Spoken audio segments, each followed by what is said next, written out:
निष्ठा कैसी होती है और गुरु कृपा कैसी होती है। सहजोबाई अपने विवाह के मंडप में बैठी थी। अपने पारिवारिक एक बड़े भैया थे, उनको उनकी रहनी से उन्होंने उनको अपना गुरु मान लिया। उनके विचार, उनकी रहनी, उनकी बातों से उनको अपना गुरु मान लिया। जब वो विवाह मंडप में बैठी तो सारा परिवार इकट्ठा हो गया। फेरे का समय आया तो उठी नहीं। पिता ने कहा, बेटी फेरे लेने हैं, तुम उठ क्यों नहीं रही हो? तो सहजोबाई कहती हैं, हमारे गुरुदेव नहीं आए, श्याम चरण दास जी नहीं आए। परिवार के लोग बोले, वो तो घर परिवार छोड़ चुके हैं, विरक्त हो चुके हैं, महात्मा हो चुके हैं, वो विवाह में कैसे आएंगे? सहजोबाई बोली, मैं विवाह तभी करूंगी जब मेरे गुरुदेव आके आशीर्वाद देंगे। पूरा परिवार दौड़ा दौड़ा गया। बीच में ब्याह रुका है। सबने जाके प्रार्थना की कि सहजो फेरे नहीं ले रही है। वो कह रही है, आप जब आओगे आपको देख करके विवाह करेंगे।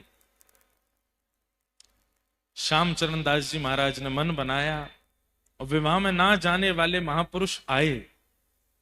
जैसे सहजोबाई को देखा, पता नहीं उनके चित्त में क्या भावना आई, और सिर पर हाथ रख के तुरंत आज्ञा कर दी, सहजो गुरुदेव आपकी आज्ञा हो तो मैं फेरे ले लूं, मैं विवाह कर लूं।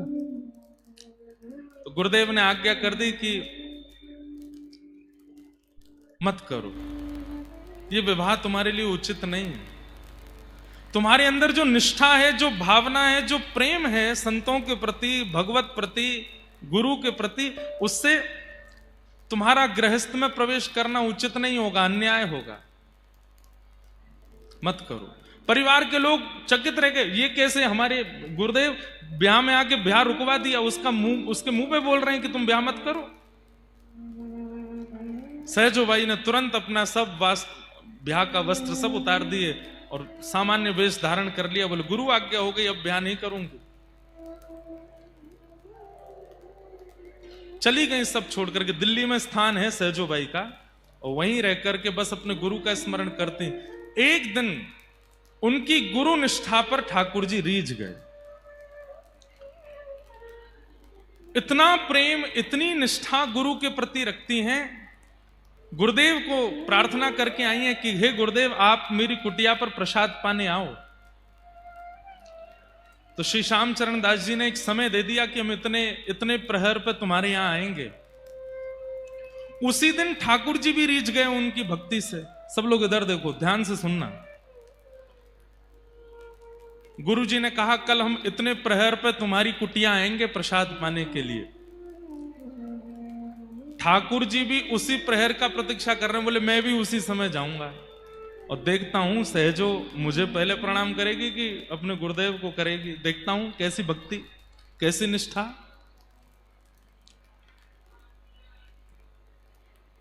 सहजोबाई अपने हाथ में पूजा का थाल लेकर के द्वार पर खड़ी हैं, और तभी सामने मार्ग में दिखाई देते हैं श्याम चरण दास गुरुदेव। गुरुदेव को देखते ही नेत्रों से अश्रुपात होने लगे, रोम रोम कंपित होने लगा, मेरे सदगुरुदेव भगवान पधार रहे हैं।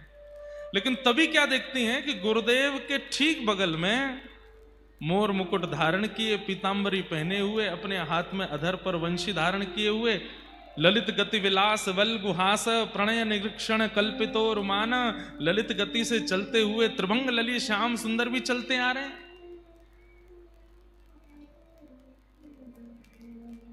बहुत प्रसिद्ध दोहा है, सब बोलते हैं, गुरु गोविंद दोनों खड़े काके लागू पाए, बलिहारी गुरुदेव की मोहि गोविंद दियो बताए। पर सहजोबाई की लीला में जो हुआ वो आप सोच भी नहीं सकते। गुरु भी आ रहे हैं, गोविंद भी आ रहे हैं, और सहजोबाई के हाथ में एक थाली लगी है। मैंने जब ये कथा पहली बार पढ़ी तो मैं यहीं रुक गया और मन में विचार करने लगा कि अगर सहजोबाई की जगह मैं होता तो मैं क्या करता। अगर मेरे गुरु आ रहे होते और मेरे सामने मेरे ठाकुर भी आ रहे होते तो मैं क्या करता, या आप क्या करते। तो मैंने अपने आप से पूछा कि अगर सहजोबाई की जगह मैं होता, द्वार पे गुरु गोविंद दोनों आ जाते तो मैं क्या करता। तो मेरे मन में जो उत्तर आया, आप सब उससे सहमत हो गए। उत्तर यह था कि मैं गुरुदेव से कहता, हे गुरुदेव, आज कुटिया पर ठाकुर जी आए हैं, मैं अकेला प्रणाम नहीं करूंगा, आप मेरे साथ आ जाओ, दोनों एक साथ ठाकुर जी को वंदन करेंगे, या थाल आप ले लीजिए, मैं देख के दर्शन करूंगा, आप प्रणाम करो, आप वंदन करो, आप आरती उतारो। हमारी बात पे तो आपने ताली बजा दी, लेकिन सहजोबाई की सुनो। सहजोबाई ने क्या किया? हम होते तो क्या करते? गुरुदेव को पहले बुलाते और गुरुदेव आप भी साथ आ जाइए, ठाकुर जी का एक साथ पूजन करेंगे। लेकिन सहजोबाई ने जब देखा कि ठाकुर भी आ रहे हैं और गोविंद भी आ रहे हैं, तो बस कुछ कदम दूर रह गए। इतने में सहजोबाई थाल रख के दौड़ करके गई। पहली बार ठाकुर जी को देखा है और ठाकुर जी का हाथ पकड़ के खींच के अपने पास लाई और थाल हाथ में पकड़ा के बोली, आपसे मिलाने वाले गुरुदेव आ रहे हैं, पूजा कीजिए इनकी, स्वागत कीजिए इनका, मेरे गुरुदेव आ रहे हैं। ठाकुर जी सहजोबाई की ओर देखने लगे, बोले, सहजो, मैं ईश्वर हूं, मैं परमात्मा हूं, मेरी कृपा से तुझे जन्म मिला, मेरी कृपा से तुझे दृष्टि मिली, मेरी कृपा से तुझे हाथ मिले, मेरी कृपा से पैर मिला, मेरी कृपा से वाणी मिली, मेरी कृपा से तेरा अस्तित्व है, और मैं तेरे द्वार पर आया, तू तब भी तेरे प्रकार ही जन्म लेने वाले, एक सामान्य मां के गर्भ से जन्म लेने वाली गुरु की पूजा मुझसे करा रही है। सहजोबाई कहती हैं, हे नाथ, आंख आपने दी, पर इन आंखों से देखना किसको चाहिए ये तो गुरु ने बताया। हाथ आपने दिए, पर इन हाथों से सेवा किसकी करें ये तो गुरु ने सिखाया। शरीर आपने दिया, पर इस शरीर से अगर गुरु नहीं मिले होते, शरीर आपने दिया, तो इस शरीर से हमारी गति तो अधम ही होती, हम तो नरक में ही जा रहे होते, पर हमें वैकुंठ का मार्ग दिखाने वाले तो गुरु हैं। आपने पंच इंद्रियां दी, आपने सब कुछ दिया, पर इन सब कुछ का सदुपयोग सिखाने वाले तो गुरु है ना। अब ज्यादा बात नहीं बनाओ, चलो गुरुदेव की पूजा करो। ठाकुर जी के नेत्र सजल हो गए और पहली बार इतिहास में ऐसा हुआ, शिष्य बगल में खड़ा है, गुरुदेव सामने खड़े और ठाकुर जी दोनों की आरती उतार रहे हैं, सहजोबाई। और तब सहजोबाई ने एक पद गाया। वो पद कल से ही, जब से मैंने दद्दा जी का रूप देखा है और जब से इनके समस्त शिष्य परिकर को मैं देख रहा हूं, तब से ये पद मेरे मन में आ रहा है बार बार। सहजोबाई गाती हैं अपने गुरुदेव के लिए। और एक अभी आगे तो बहुत लीला हुई, अंदर घर में गए तो फिर वहां होड़ लगी, एक आसन लगा, ठाकुर जी बोले मैं बैठूंगा। सहजोबाई बोली, एक बात कहूं? ठाकुर जी बोले हाँ बोलो। आपको बुलाया था क्या मैंने? आप बिना निमंत्रण के आए हो। आसन तो निमंत्रित व्यक्ति के लिए लगाया गया है, तो गुरु जी बैठेंगे, गुरुदेव को बैठा दिया। और तब सहजोबाई ने अपने गुरु को केंद्र में लेकर के एक पद गाया।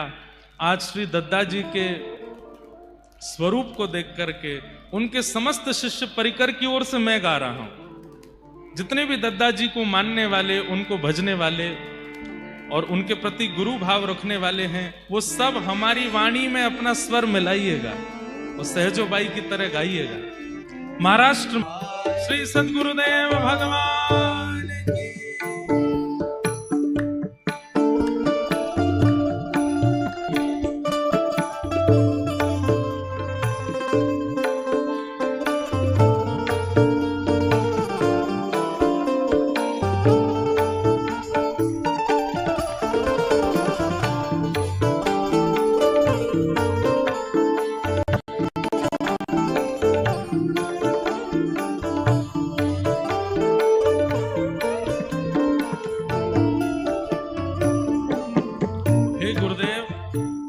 यदि आप मेरे अपराध के कारण, मेरी किसी गलती के कारण मुझे अपने आप से दूर कर रहे हैं, मेरी ये बात सुनिएगा। क्या?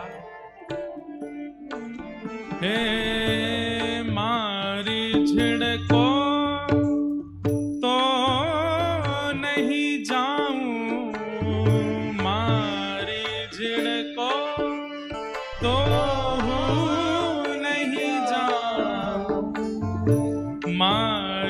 झिड़को तो नहीं जाऊं,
विषय और मत जावे दीजो, विषय और मत जावे दीजो। हे गुरुदेव, एक बात हमारी ध्यान से सुनिए।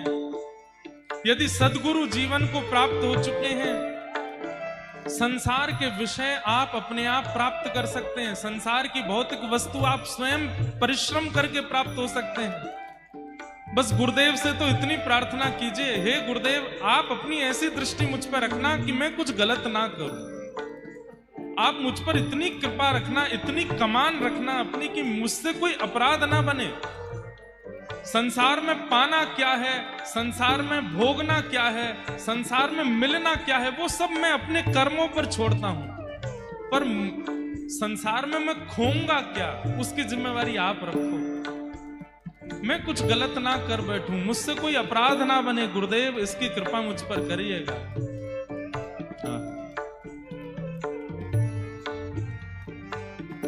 विषय और मत जाने दीजो, विषय और मत जाने दीजो।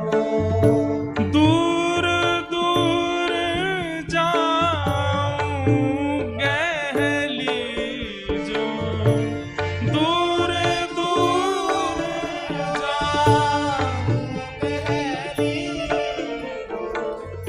दूर दूर जाऊं गहली जो,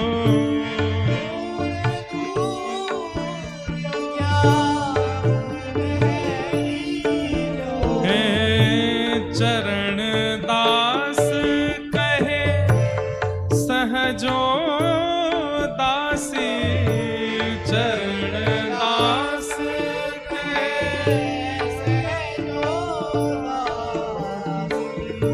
चरण दास कहे सहजो दासी,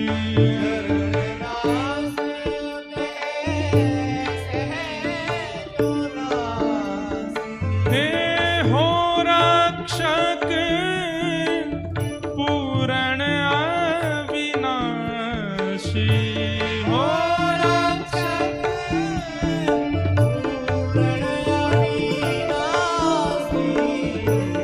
हम बालक तुम माई हमारी, हम बालक तुम माई हमारी, हम बालक तुम माई हमारी,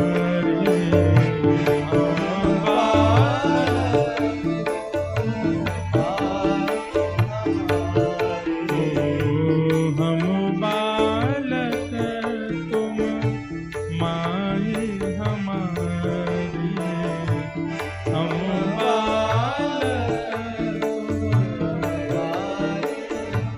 हे तुम माई हमारी।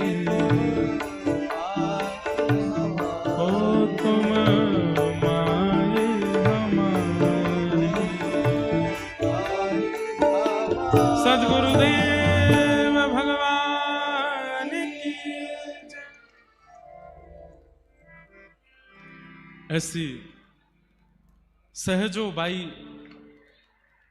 हमारे धराधाम पे हुई, जिनकी गुरु के प्रति ऐसी निष्ठा कि मैं गुरु ना बिसारूं पर राम तज डारूं।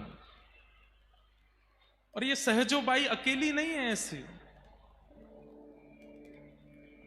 जितनों को भी भगवत साक्षात्कार हुआ है 90% वो हैं जिन पर गुरु कृपा हुई है।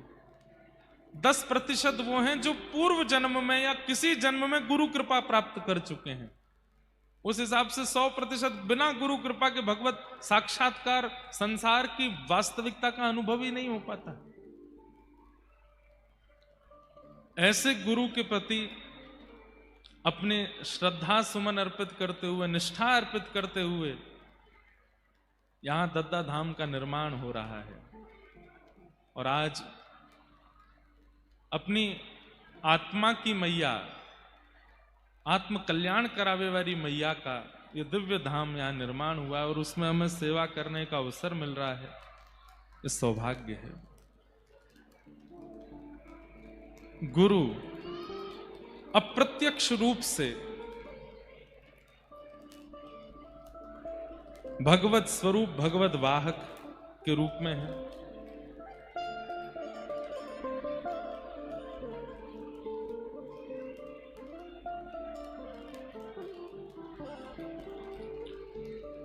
एक खबर सुन लीजिए भैया। एक गार्गी गुप्ता नाम की छोटी सी बालिका है, अभी इस वक्त मंच पे है। कैमरा वाले भैया कृपा कर इनको दिखा दें। इनके माता पिता नहीं मिल रहे हैं या ये पिताजी इनके नहीं मिल रहे हैं, ऐसा। बालिका तो मिल गई, इनके पेरेंट्स नहीं मिल रहे हैं। पिताजी का नाम कपिल गुप्ता है। वो जहां कहीं भी हो मंच के आसपास आकर के अपनी लाली को ले लीजिए। बालिका नहीं खोई है, बालिका तो व्यासपीठ के पास है। पिताजी खो गए हैं इनके। जिन किन को भी इनके पिताजी मिले कृपा कर उनको यहां तक पहुंचा दें और अपनी लाली को आप अपने संग ले जाइए। मिले कहीं पिताजी, हाथ वाथ खड़े कर दो भैया, जहां तक आवाज जा रही हो माइक की। कपिल गुप्ता जी इनके पिताजी हैं, वो तुरंत आ जाइए और आकर के अपनी लाली को ले जाइए। यहां पूरे विश्व को गुरु मिल गए पर एक लाली के पिताजी खो गए। देखिए, संसारी संबंध कभी भी खो सकते हैं पर गुरु कभी नहीं खोते। गुरु सदा रहते हैं। वो प्रत्यक्ष रूप में नहीं है तो अप्रत्यक्ष रूप से अपना संकेत, अपना कोई ना कोई भाव पहुंचा देते हैं। आप ऐसा भी मान सकते हैं कि हम व्यास रूप में बैठ करके बैठ गए, यहां पर सुबह भी कथा हो रही है, शाम को भी कथा का क्रम है और भी सब वक्तागण आएंगे। दद्दाजी से मुझे कल पता चला कि 5000 लोग भी अगर दद्दाजी को प्रश्न पत्र लिख करके भेजते थे, अपनी संशय लिख करके भेजते थे, तो दद्दाजी सबका समाधान करते थे। 5000 लोगों को अपने आप लिख करके उत्तर देते थे। हमारे आशुतोष राणा जी बता रहे थे, मैंने कभी सोते हुए उनको नहीं देखा। ऐसे गुरु भाग्य से, सौभाग्य से प्राप्त होते हैं। और ये बात बिल्कुल सत्य है। आप गुरु को नहीं ढूंढते हैं या गुरु का चयन आप नहीं करते हैं, गुरु आपका चयन करता है, गुरु आपको ढूंढता है। मैं एक बात कथा में कहा करता हूं, आपने अगर गुरु ढूंढे होंगे, आपने अगर ठाकुर जी को पकड़ा होगा तो आप छूट सकते हो, पर ठाकुर जी ने अगर, गुरु ने अगर आपको पकड़ा होगा तो आप कितने भी उड़ते रहो, गिरने वाले नहीं हो। उन्होंने पकड़ा। तो गुरु, ठाकुर जी के संबंध में ऐसा हो सकता है कि आप ठाकुर जी को पकड़ो, पर गुरु संबंध में तो गुरु ही आपको पकड़ते हैं, आप नहीं पकड़ते हो। आपकी सामर्थ्य नहीं उनको पकड़ने की। गुरु उस रूप में विराजमान है। गुरु शब्द का अर्थ क्या है? गुकारस्तु अंधकारस्यात् रूकारस्तु निरोधकः। जो चित्त में विराजमान संशय रूपी अंधकार को दूर करते हो उन्हें गुरु कहते हैं। हमारी प्रार्थना है, हमें 3 दिन सेवा करनी है, बस थोड़ा सा आप लोग शांति का परिचय दीजिएगा। बाकी सब हम कह रहे हैं आपको, हम सब दे देंगे, बस हमको शांति दे दो आप। मंच के आसपास भी जो लोग हैं उनसे भी प्रार्थना है, बहुत धीरे चर्चा करें, शांति का परिचय दें।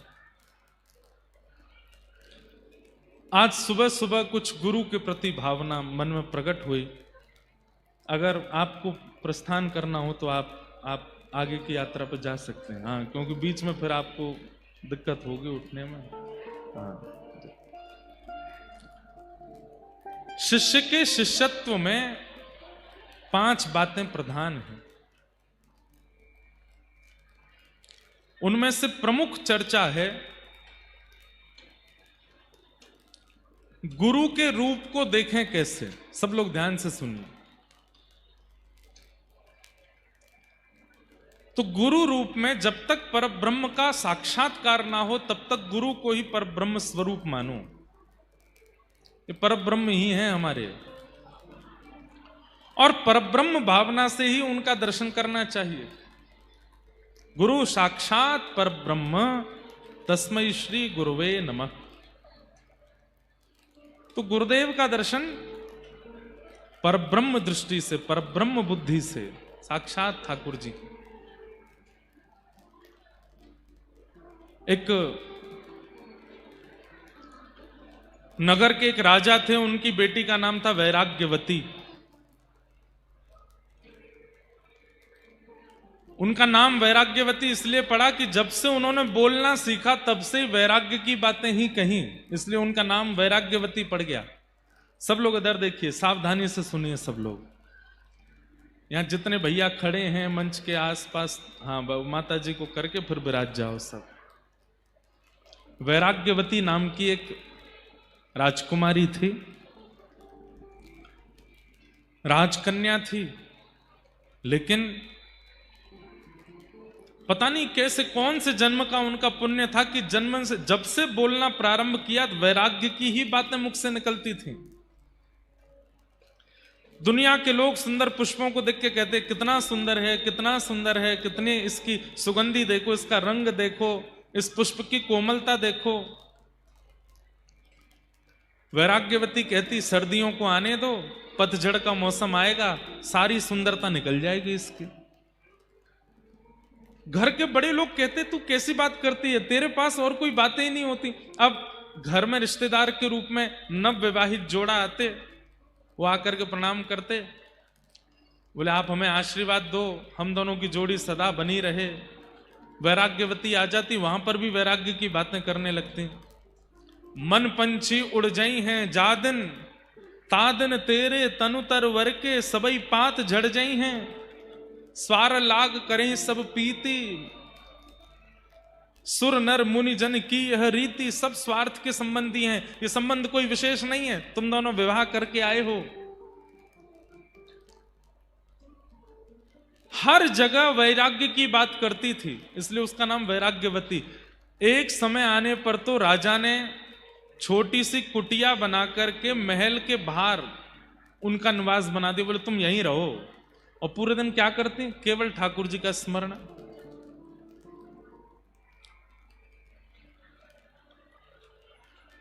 वैराग्यवती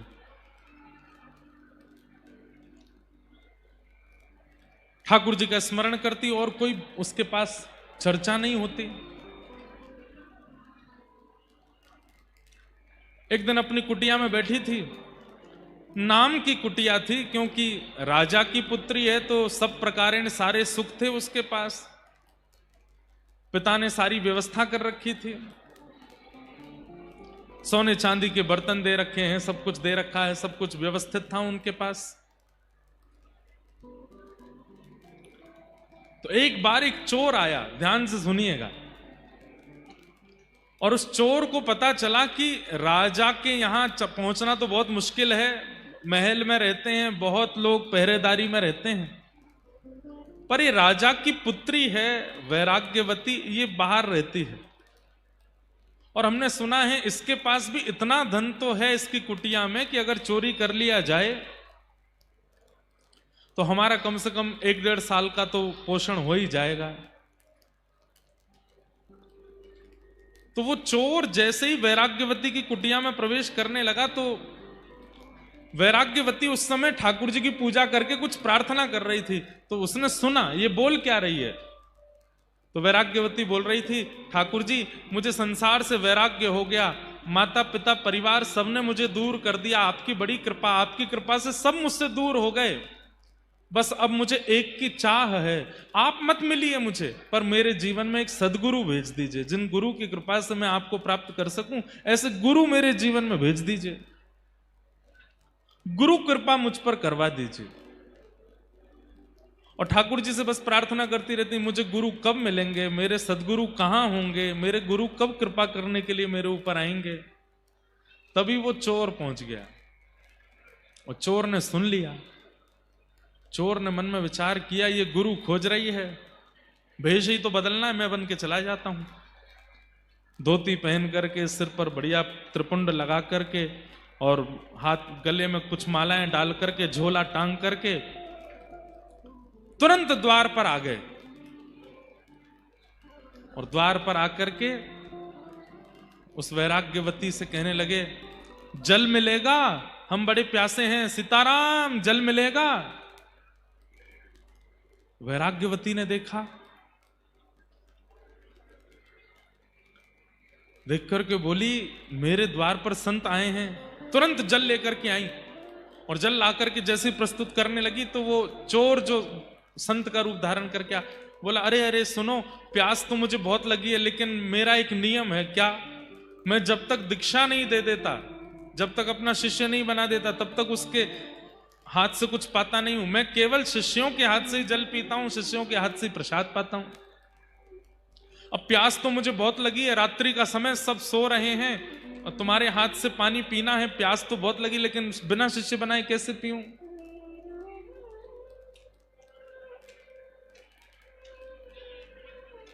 वैराग्यवती बोली, आप प्यासे रहेंगे ये मुझे स्वीकार नहीं, और मैं तो अभी ठाकुर जी से कह ही रही थी कि मुझे गुरु दे दीजिए, और उसी समय आपका आना हुआ है, तो निश्चित है कि आपको ठाकुर जी ने ही भेजा होगा मेरे गुरु रूप में आने के लिए।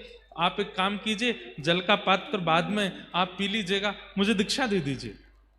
हाँ, ये काम बढ़िया रहेगा, बैठो।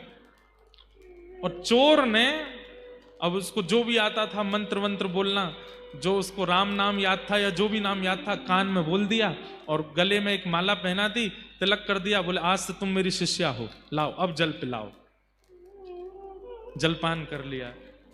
जलपान करने के बाद में गुरुजी बोले, बेटा अब हमको आगे अपने आश्रम की ओर जाना है और आश्रम का बहुत बड़ा उत्सव आ रहा है, उसकी व्यवस्था भी करनी है।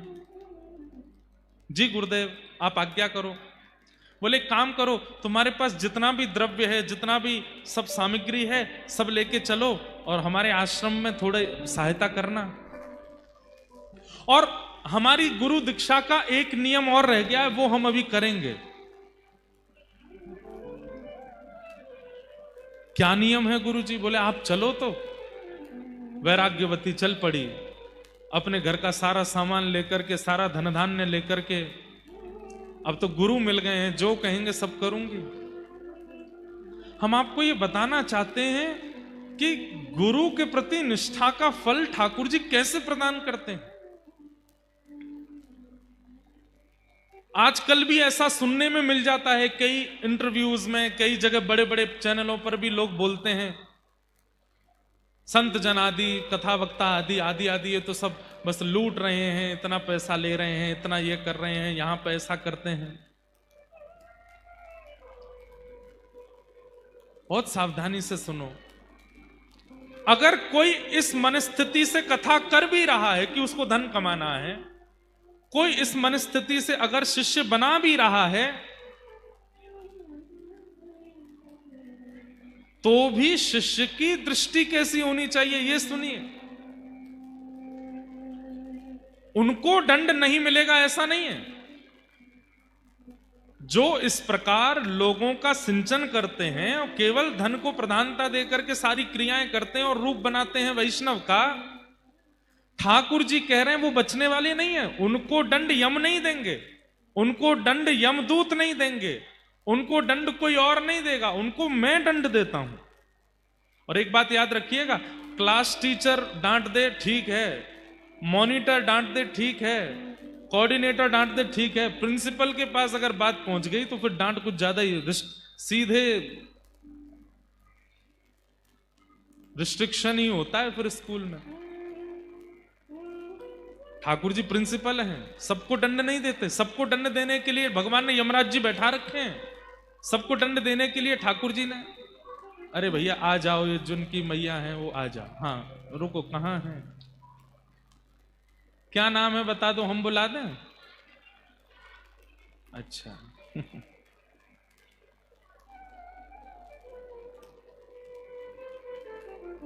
अद्भुत है, वाह।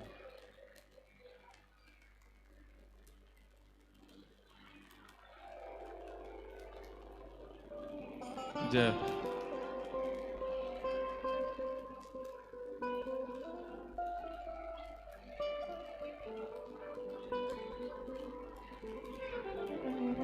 जय।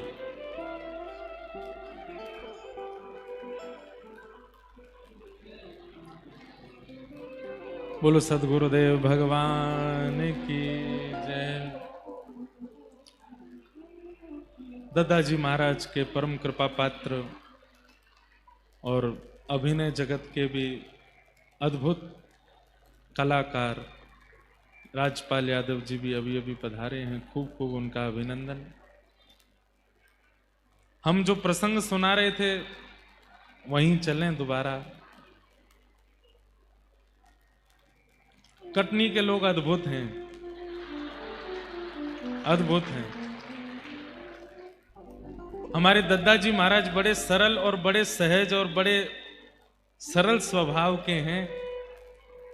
हमें आज पता चला किस लिए उनके अंदर इतनी सरलता, क्योंकि जब समाज ही इतना सरल स्वभाव का होगा तो फिर गुरुदेव को भी सरल तो होना ही पड़ेगा।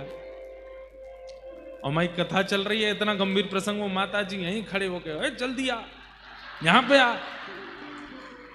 मंच से हम बोल भी रहे हैं तो भी यो नहीं कि भाई 1000 लोग कथा सुन रहे हैं ना, एक धीरे बोले ना इधर आ, और 2-4 लोग रोके तुम चुप रहो, बेटा खो जाएगा मेरा, इधर आ। ऐसी सरलता तो अच्छी, पर हमें हमारे प्रसंग पूरे करने तो नहीं, ध्यान से सुनो। तो वैराग्यवती, बचपन से ही वैराग्य आ चुका है सब चीजों से, ऐसी राजकन्या वैराग्यवती। कहां तक कहें, राजा ने भी अपने घर से बाहर एक कुटिया बना करके दे दी, वहां रहती है, क्योंकि घर में जो भी आता है सबको वैराग्य का ही ज्ञान देती है। आज गुरु की कामना कर रही थी तो एक चोर गुरु का रूप धारण करके आ गया और कहा कि मैं जल तो तभी पीऊंगा जब दीक्षा लोगी। तो दीक्षा ले ली। दीक्षा लेने के बाद में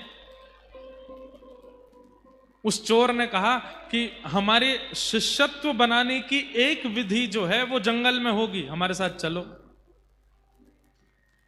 तो राजकन्या वैराग्यवती गुरुदेव के चरणों में सब कुछ अर्पित करने के लिए जितना सोना चांदी, जितना धन धान्य उनके पास था, सब इकट्ठा करके अपने साथ अपने गुरुदेव के साथ जा रही है। बीच घनघोर जंगल में जाकर के उस चोर ने विचार किया, यहां राजा की सेना मुझे नहीं ढूंढ पाएगी और मैं यहां इसके पास जितना धन है सब चुरा करके यहां से भाग जाता हूं। पर यह भी एक तरीके से भागूंगा, कैसे? वैराग्यवती से कहा, वैराग्यवती इधर आओ। जी गुरुदेव आज्ञा करो। ये जितनी पोटली सामान सोना चांदी सब नीचे रख दो। रख दिया गुरुदेव, आज्ञा करो। पेड़ के पास खड़ी हो जाओ। पेड़ के पास खड़ी हो गई।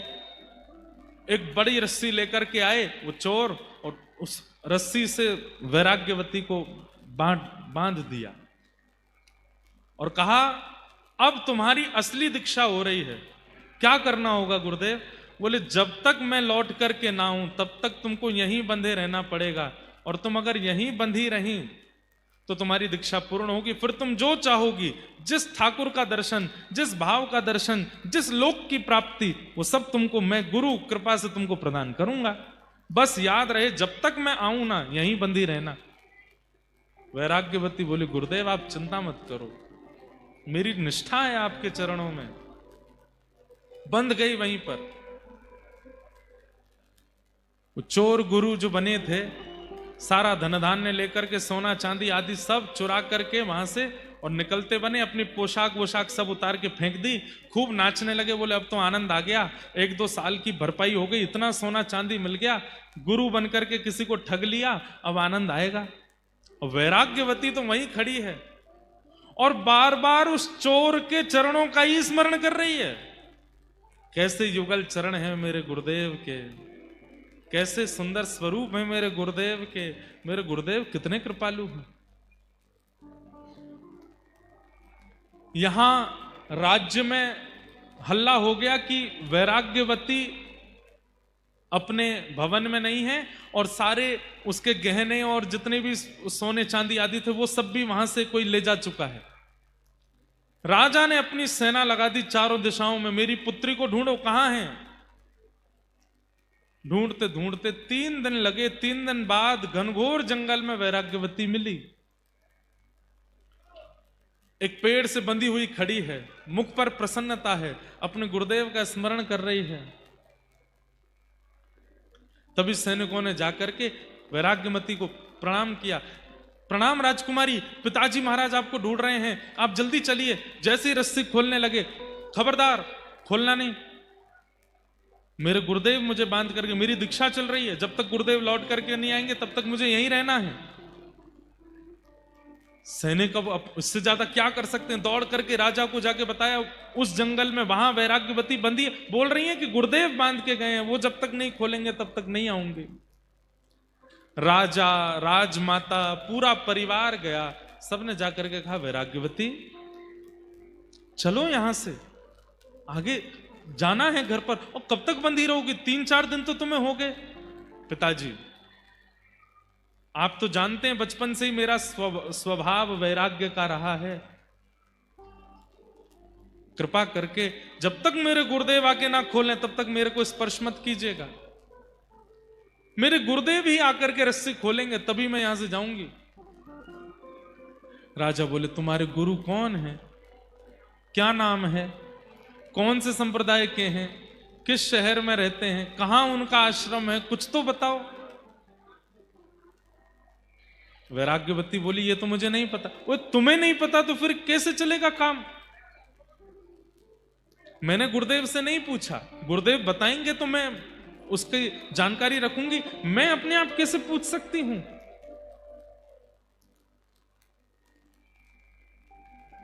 राजा बोले क्या करें, बड़े बड़े आचार्य, बड़े बड़े राजघराने में जो संत महापुरुष थे सबने आकर के वैराग्यवती को समझाने का प्रयास किया।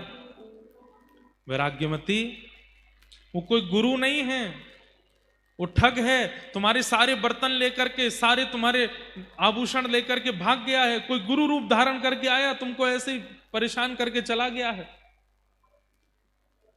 वैराग्यवती बोली कृपा करके मेरे गुरुदेव के बारे में ऐसा मत बोलिए, वो मेरे गुरु हैं, वो चाहे तो मेरा सर्वस्व ले लें, मुझे कोई चिंता नहीं है। बड़े बड़े संत, बड़े बड़े ऋषि आचार्य आए, लेकिन कोई भी वैराग्यवती को मुक्त नहीं कर पाया। अगर आपने मुझे मुक्त करने का प्रयास किया मैं प्राण त्याग दूंगी अपने। सब चिंता में बैठे। तभी अनेक संतों ने नारद जी का स्मरण किया, वहीं बैठ करके यज्ञ किया, नारद जी का आवाहन करना चाहा कि हे नारद जी आप पधारो। हाथ में करताल लेकर के, वीणा लेकर के श्री नारद जी प्रकट हो गए और प्रकट होकर के बोले कहिए क्या बात है। बोले कि हमारी पुत्री यहां पिछले करीब 10-12 दिनों से बंधी हुई है और कह रही है गुरु आके खोलेंगे तो ही मुक्त होंगी। नारद जी महाराज ने जाकर के कहा पुत्री मैं नारद हूं, देवदत्ताम मिमाम वीणाम स्वरत ब्रह्म विभूषिताम मूर्छयित्वा हरिकथाम गायमानश्चराम्य हम। मैं देवदत्ता वीणा लेकर के जगह जगह ठाकुर जी का यश गाता हूं, मैं नारद हूं, मैं तुम्हें आज्ञा देता हूं ये रस्सी खोल दो, माता पिता परेशान हो रहे हैं तुम्हारे।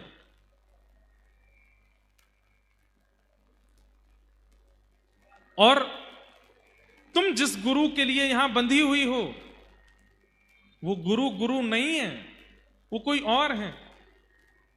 वो केवल तुम्हारा धन हरण करने के लिए आए थे। इतने में वेदमती वो वैराग्यमती बोलने लगी, मुझे विश्वास हो गया आप नारद नहीं हो। बोले कि तुम्हें मुझ पे संशय हो रहा है? बोले हाँ, क्योंकि मेरे गुरु की निंदा कर रहे हो मेरे सामने खड़े होके। नारद जी वो नहीं हो सकते जो गुरु निंदा करे। नारद तो वो होते हैं जो गुरु की महिमा बतावे। आप मेरे गुरु की निंदा कर रहे हो, आप नारद नहीं हो सकते।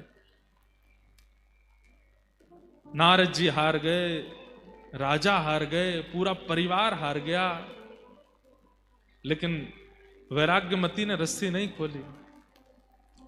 अंत तो गत्वा नारद जी ने जाकर के भगवान से कहा, बोले भगवान घनघोर कलयुग आ गया है। बोले क्यों? बोले एक चोर समान गुरु की बात मान करके एक वैराग्यमती नाम की कन्या अपने आप को पेड़ से बांध करके खड़ी है। उसका गुरु कोई संप्रदाय से नहीं है, उसकी गुरु की प्रणाली कोई परंपरा से नहीं है। घनघोर पापी एक चोर जबरदस्ती गुरु दीक्षा देकर के चला गया, और उस वैराग्यमती को देखो बंद करके खड़ी है एक पेड़ से। मेरे गुरु आके खोलेंगे तो ही खोलूंगी। ठाकुर जी बोले हम चलते हैं, हम जाकर के बोलेंगे तो खोलना पड़ेगा। शंख चक्र गदा पद्मधारी श्रीमन नारायण गरुड़ पर विराजमान होकर के आ गए। चारों लोकों से महाराज, चारों ओर से, तीनों लोकों से पुष्प वर्षण होने लगा।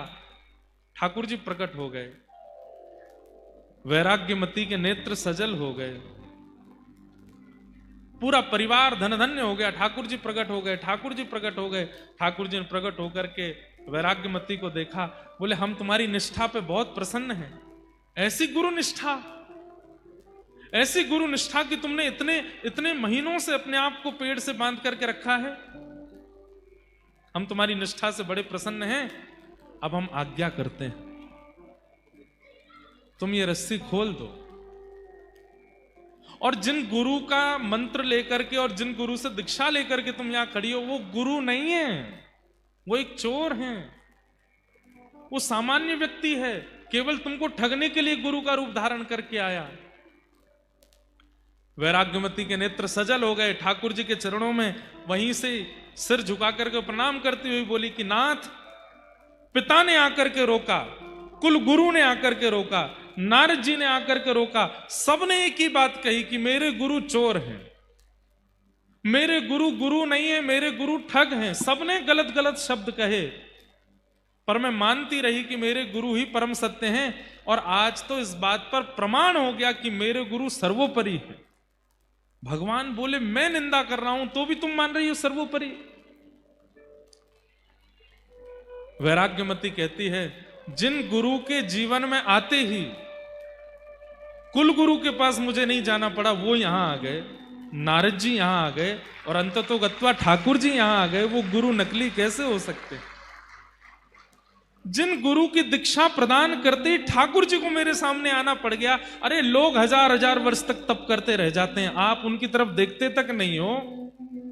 यहां पर 11 दिन मुझे बंधे हुए पेड़ से, और मेरे गुरु बांध करके चले गए और बोल करके गए जब तक मैं ना आऊं तब तक खोलना नहीं। अगर मैंने पहले ही खोल दिया होता तो आज आपके दर्शन होते, नारद जी के दर्शन होते, इतने युग पुरुषों के दर्शन होते। ये मेरी गुरु की वाणी और ये मेरे गुरु की कृपा है। भगवान बोले जय हो, चलो अब हम आज्ञा कर रहे हैं, खोल दो। बोले ना, जब तक गुरु जी नहीं खोलेंगे तब तक नहीं आऊंगी। भगवान ने नारद जी को बोला, हे नारद क्या करो, हनुमान जी को बुलाओ। हनुमान जी आए। हनुमान जी के प्रकट होते ही वैराग्यमती बोली, अब तो और विश्वास हो गया कि मेरे गुरु जी, देखो हनुमान जी भी आ गए। अरे हमने इनको अपने काम से बुलाया। बोले किसी भी काम से बुलाया, दर्शन तो मुझे हो रहे हैं ना। अरे हनुमान जी बड़ी दिक्कत आ गई है, तुम एक काम करो। हनुमान जी बोले क्या करना है? इसके गुरु जी खोज के लाओ। हनुमान जी गए, वैराग्यमती अपने गुरु का परिचय दो। बोले परिचय कुछ नहीं पता, बस इतना पता है वो मेरे गुरु हैं। कहां रहते हैं, क्या नाम है, क्या है, कुछ नहीं। अरे 10 मिनट पहले दीक्षा हुई, 10 मिनट बाद गुरुजी बांध के चले गए, मुझे कुछ नहीं पता उनके बारे में। और देखो इतनी कम जानकारी होते हुए भी कैसी गुरु कृपा हुई मेरे ऊपर। भगवान से हनुमान जी बोले क्या करना है भगवान, ये तो बावली है गुरु के पीछे। हनुमान जी इसके गुरु को खोजना है, और वास्तविक में वो सिद्धियों से ही पता चलेगा इसके गुरु कहां हैं। तो आप अपनी अष्ट सिद्धियों को प्रकट करके थोड़ा विचार कीजिए, ढूंढिए कि इसके गुरु कहां हैं। हनुमान जी ने अपनी नवनिधि अष्ट सिद्धियों को प्रकट किया और अपने मंत्र शक्ति से ढूंढा, तो ढूंढते अरे राम राम राम राम, क्या हुआ? बोले पास के राज्य में एक नगर सेठ है, उसके यहां पर चोरी कर रहे हैं इसके गुरुजी। बोले वही हैं इसके गुरुजी, लेके आओ। बोले चोर गुरुजी हैं? बोले हाँ। इतने में ही हनुमान जी महाराज तो अंतर ध्यान हुए, गदा लेकर के तुरंत प्रकट हो गए। गुरुजी यहां तिजोरी में से सामान निकाल रहे थे, पीछे मुड़ करके देखा तो पवन पुत्र हनुमान। हनुमान जी को देख करके गुरुजी, हे भगवान आप कैसे आ गए? हनुमान जी बोले चलो हमारे साथ, तुमको ले जाने आए हैं। बोले कि मैंने तो उम्मीद रखी थी कि यमदूत आएंगे, लेकिन आप आए हो, रामदूत आए हैं। मैंने ऐसे ऐसे काम किए कि मुझे तो लगा कि यमदूत ही आएंगे मुझको लेने, लेकिन आप आ गए नाथ, बड़ी कृपा। हनुमान जी लेकर के पहुंचे, जैसे ही प्रकट हुए हनुमान जी गुरु जी को लेकर के, आहा शंख चक्र गदा पद्म धारण करके गरुण जी पर भगवान बैठे हैं, नारद जी बैठे हैं, बड़े बड़े देवता बैठे हैं, और सारा राजवंश खड़ा है, और एक पेड़ से बंधी हुई वैराग्यमती खड़ी है। सबका दर्शन किया पहले तो चोर गुरु जी ने, सब क्रोध में देख रहे हैं उनको।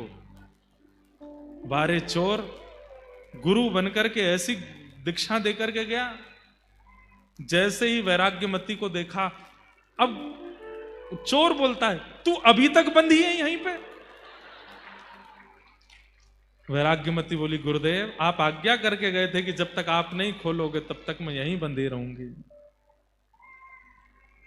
भगवान ने कहा सबसे पहले तो इसको मुक्त करो। जा करके जैसे ही रस्सी खोली, वैराग्यमती ने चरणों में प्रणाम किया, भगवान गुरुदेव आपकी कैसी कृपा, 10 मिनट आपने मुझे दीक्षा प्रदान किया, रस्सी से बांध करके गए, आपकी कृपा से श्री हनुमान जी का दर्शन, नारद जी का दर्शन, पिता महाराज का दर्शन, गुरुदेव का दर्शन, ठाकुर जी का दर्शन हो गया। गुरुदेव आपको वंदन करती हूँ, प्रणाम करती हूँ।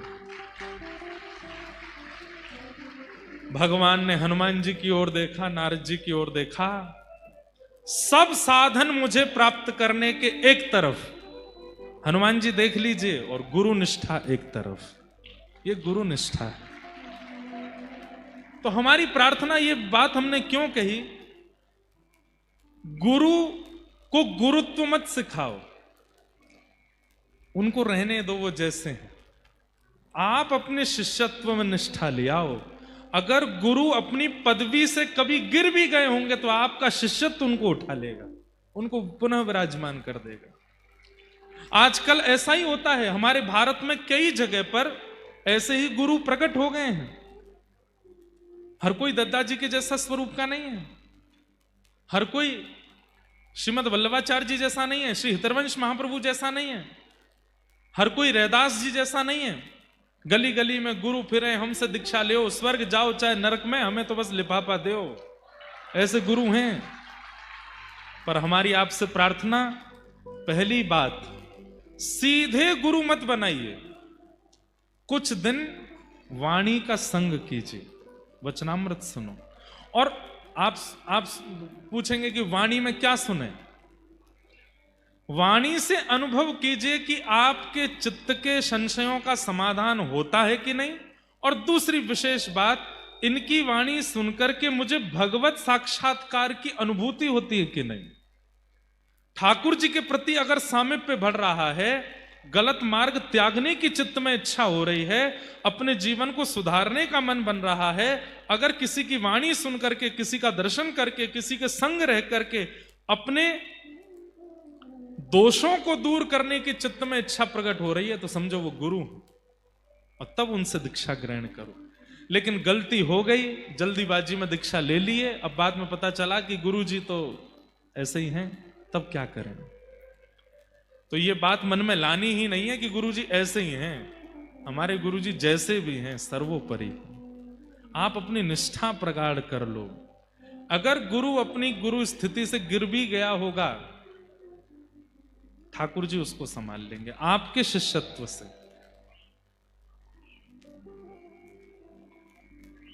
चाहे हार हो चाहे जीत हो, गुरु चरण में मेरी प्रीत हो। चाहे हार हो चाहे जीत। आजकल ऐसा भी होता है, अगर शिष्य जीत रहा है तो उसको लगता है मेरे गुरुजी बलवान है, मेरे गुरुजी आनंददायी है, मेरे गुरुजी बढ़िया हैं, क्योंकि मेरा सब बढ़िया चल रहा है, कमाई भी हो रही है, घर भी बन रहा है, सब कुछ बहुत बढ़िया चल रहा है, इसका मतलब मेरे गुरु की बड़ी कृपा है। नहीं, चाहे जैसी परिस्थिति आ जाए, आप अपने गुरु के प्रति निष्ठा का त्याग मत करो। कई बार ऐसा होता है बंधुओं कि गुरु शरणागति लेने के अगले दिन ही कष्ट आने शुरू हो जाते हैं। बहुत ध्यान से सुनिए सब लोग, शिष्यों ने ये अनुभव किया होगा। कईयों के तो दीक्षा के बाद दिन ही बदल गए, खाकपति थे अरबपति बन गए, सब कुछ प्राप्त हो गया।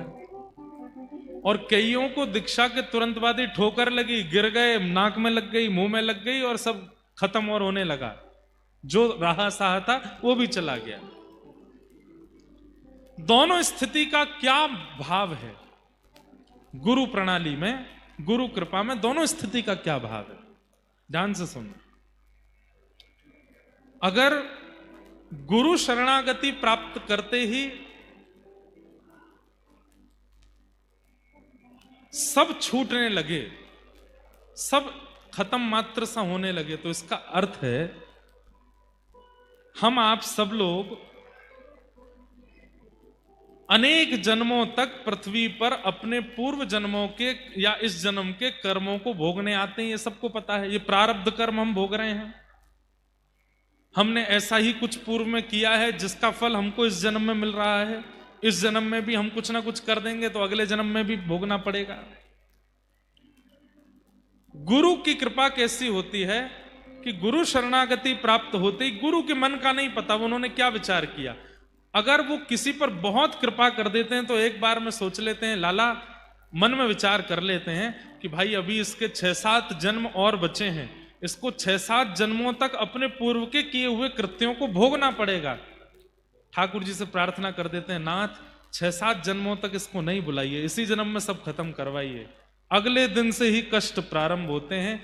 7 जन्मों तक जो प्राप्त होने वाला है वो एक ही जन्म में आ जाता है। सब धीरे धीरे भोग भोग करके वो बस उस समय धैर्य ना छोड़े, अपने चित्त के धैर्य को डगमगाने ना दे, बस भोग जो भी आ रहा है सामने, गुरु गोविंद दोनों को प्रणाम करके सबको सह ले। गुरु की अति कृपा होती है, तब व्यक्ति के जीवन के सारे कष्ट एक समय पर ही आ जाते हैं और सबको भोग करके वो निवृत्त हो जाता है। जीवन में आने वाले कष्ट से व्यक्ति जब भागता है, जीवन में आने वाले कष्ट के निवारण के लिए दुनिया भर के प्रयास जब व्यक्ति करता है तो वो कष्ट रुक जाते हैं और फिर प्रतीक्षा करते हैं, कोई नहीं आज रोक दो, 5 साल बाद फिर आएंगे। इसलिए उनको एक बार में ही स्वीकार कर लीजिए, गुरु गोविंद को प्रणाम करके सबको भोग लीजिए।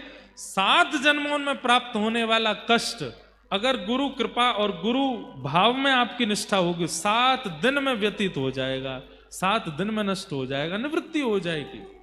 इसलिए उसके बाद गुरु पर संशय मत करो।